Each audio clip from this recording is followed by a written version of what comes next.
ఐగుప్తు దేశం నుంచి పాలు తెన్నులు ప్రవహించే దేశాన్ని తీసుకెళ్ళాలి. ఎవరు తీసుకెళ్ళాలి? మోషే తీసుకెళ్ళాలి. Task assign to Moses. ఎప్పుడు? మోషే గారు ఈ భూమి మీదకి వచ్చిన తర్వాత కాదు, మోజెస్ గారు ఈ భూమి మీదకి రాకముందే ఒక టాస్క్ దేవుడు డిజైన్ చేశారు. ఏంటి ఆ టాస్క్? ఎందుకంటే ఇశ్రాయేలీలందరినీ కూడా ఐగుప్తు దేశం నుండి పాలు తెన్నులు ప్రవహించే దేశానికి తీసుకెళ్ళాలి. దీనికి ఒక వ్యక్తిని నీ భూమి మీదకి పంపించాలి. అతను మోజెస్. బాగుంది. ఇప్పుడు మోషే గారు మరి ఏం చేశారయ్యా? ఎందుకంటే మోషే గారు చేసిన దానికంటే ముందు మరి ఒక వ్యక్తి, ఒక సాధారణమైనటువంటి వ్యక్తి 6 లక్షల మంది కాల్బలం కలిగినటువంటి యుద్ధ వీరులను, మరి ఇంకా చిన్నపిల్లలను, అనేక మంది పశువుల సంతను, పశు సమూహమును, పశు సంపదను, ఇంకను అనేకమైనటువంటి అన్యజనుల సమూహాన్ని, వీళ్ళందరినీ కూడా ఒక్క మనిషి హ్యాండిల్ చేయటం అంటే కష్టం కదా మరి. సో ఏం చేయాలి? ఎందుకంటే మోజెస్ గారికి ట్రైనింగ్ చాలా ఇంపార్టెంట్.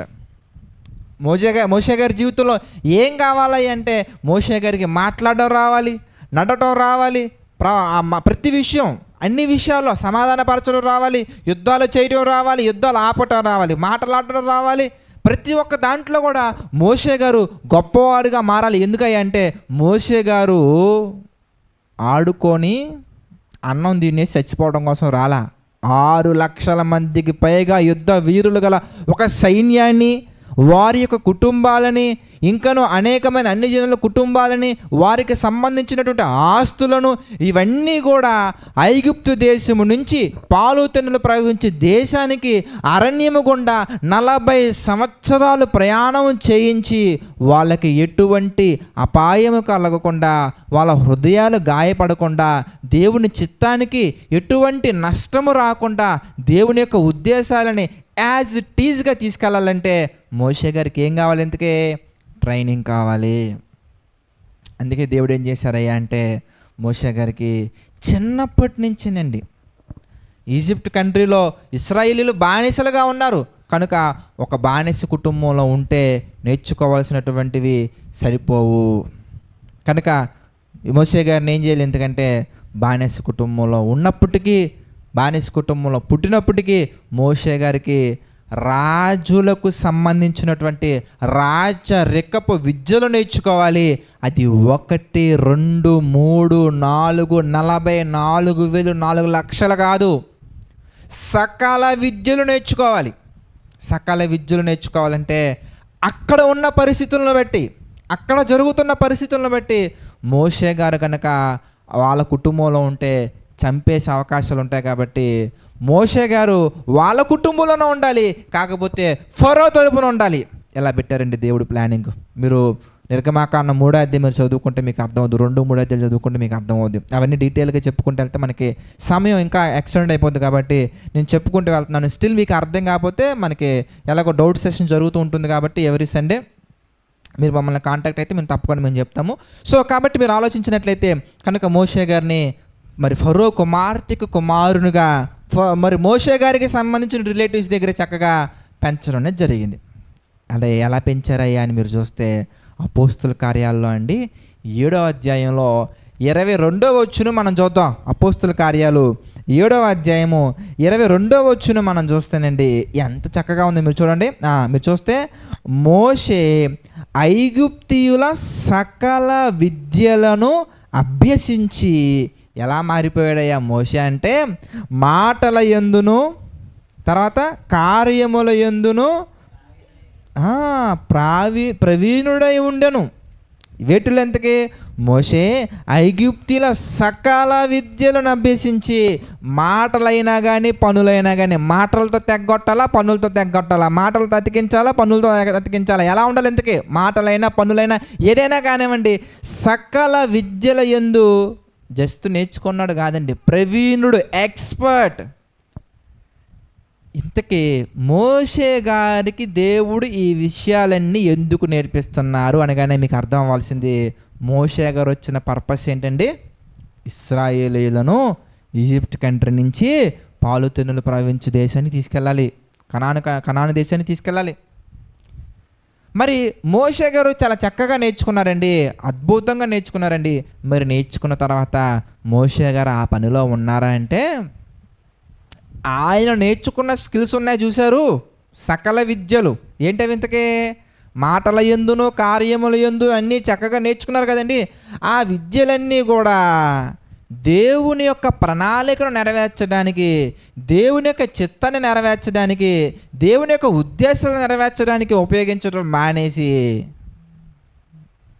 దేవుడు ఇచ్చినటువంటి అద్భుతమైన వనరులు, ఇచ్చినటువంటి అద్భుతమైన సర్టిఫికేట్స్, ఇచ్చినటువంటి అద్భుతమైన ఎడ్యుకేషన్, ఇచ్చినటువంటి అద్భుతమైన జాబ్స్, ఇచ్చినటువంటి ప్రతి ఒక్కటి నీ జీవితంలో నా జీవితంలో కూడా ఊరికినే రావండి ఇవేవి కూడా.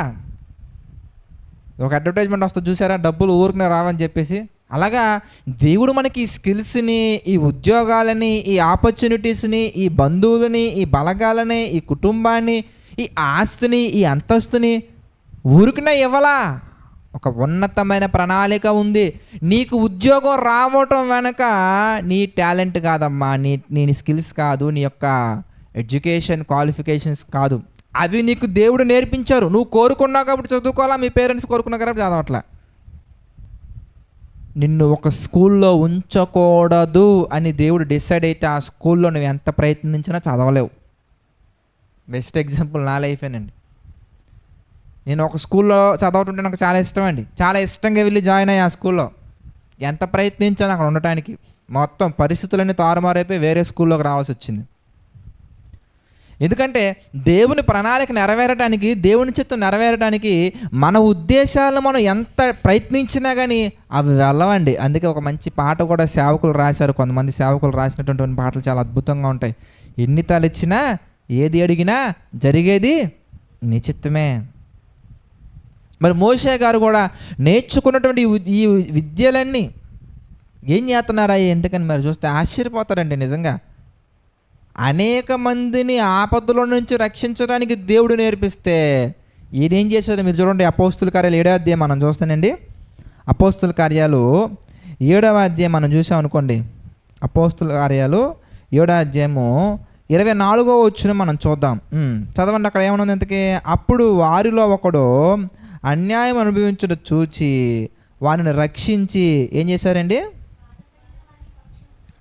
బాధ పెట్టిన వాని పక్షమున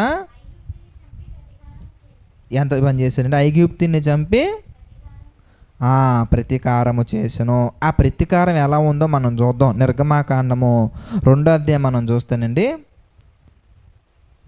ఏమండి, నిర్గమాకాండము 2వ అధ్యాయం మనం చూస్తే 11వ వచనం మనం చూద్దాం. 11వ వచనం మనం చూస్తానండి. ఆ దినములలో మోషే పెద్దవాడై తన జనుల యొద్దకు పోయి వారి భారములను చూచెను. అప్పుడు అతడు తన జనులలో ఒక హెబ్రీయుని ఒక ఐగుప్తుడు కొట్టగా చూచెను. అతడు ఇటు అటు తిరిగి ఎవడును లేకపోగా ఆ ఐగుప్తుని చంపి ఇసుకలో వాని కప్పిపెట్టెను. నేర్చుకున్న దేనికి కప్పిపెట్టడానికండి? వాళ్ళు ఏమన్నా చిన్నప్పుడు ఆడుకునే ఇసుకలో గవ్వలు అనుకున్నారా? చిన్నప్పుడు చిన్నపిల్లలు ఆడుతుంటారండి, ఇసుకతో ఇల్లు కట్టేసి దాని లోపల గవ్వలు పెడతా ఉంటారు చిన్న చిన్నవి. ఒక మనిషిని చంపేసి చక్కగా అటు ఇటు జాగ్రత్తగా చెక్ చేసుకొని ఏం చేశారయ్యా అంటే ఎవరు చూడలేదు కదా అని చెప్పేసి ఇసుకలో కప్పెట్టేశారండి. దేవుడు నేర్పించినటువంటి మాటలు కానీ కార్యములు కానీ ఈ పనులన్నీ కూడా ఎందుకు నేర్పించారయ్యా దేవుడు అంటే ఒక మనిషిని చంపటానికా, లేదు అంటే గనక దేవుని యొక్క చిత్తానికి వ్యతిరేకంగా వెళ్ళటానిక? మీ జీవితాలలో కూడా మీరు ప్యారలల్గా ఒక్కొక్క ప్రశ్న వేసుకుంటూ రండి.